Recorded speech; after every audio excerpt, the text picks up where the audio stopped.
বিশেষ করে ওয়েস্ট বেঙ্গলে একটা এগ্রিকালচারাল মডেলের সাথে ইন্ডাস্ট্রি ফ্রেন্ডলি মডেল লাগবে।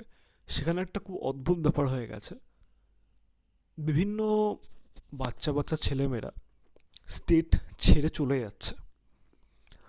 এবার সেইখানে যে ভ্যাকিউমটা রয়েছে, মানে আমি একটা স্টেট ছেড়ে চলে যাচ্ছি, সেইখানে যে ভ্যাকিউমটা রয়েছে সেটা এসে ফিল আপ করে যাচ্ছে কোনো ইউপি, বিহার বা ঝাড়খণ্ডের একটা আনস্কিল্ড লেবার।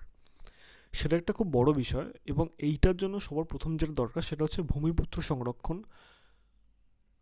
সমস্ত সরকারি চাকরিতে বাংলা ভাষা বাধ্যতামূলক করা, এবং যে কোনো টেন্ডার হোক, ছোট হোক বড় হোক, মেজ হোক সেজ হোক, সোজা কথা ভূমিপুত্রদের হাতে গুজে দেওয়া। এইটা একটা বিশাল ইম্পর্ট্যান্ট জিনিস হয়ে যাচ্ছে, এবং এই জিনিসটা কিন্তু পরবর্তীকালে এফেক্ট করবে। বাংলার 2026-এর বিধানসভা ভোটে এই তিনটে ইস্যু সব থেকে মেন ইস্যু।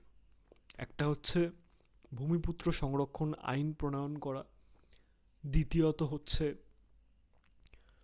সমস্ত সরকারি চাকরির ক্ষেত্রে অন্য রাজ্যে যেই জিনিসটা হয় সেই জিনিসটা যাতে বাংলাতেও হয়, সমস্ত সরকারি চাকরির ক্ষেত্রে বাংলা ভাষা বাধ্যতামূলক করা।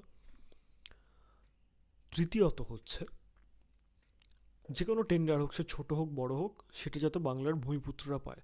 যদি খুব বড় টেন্ডার হয়, দরকার পড়লে যদি 500 কোটি টাকার টেন্ডার হয়, সেটাকে 50-50-50-50 করে ভাঙো, কিন্তু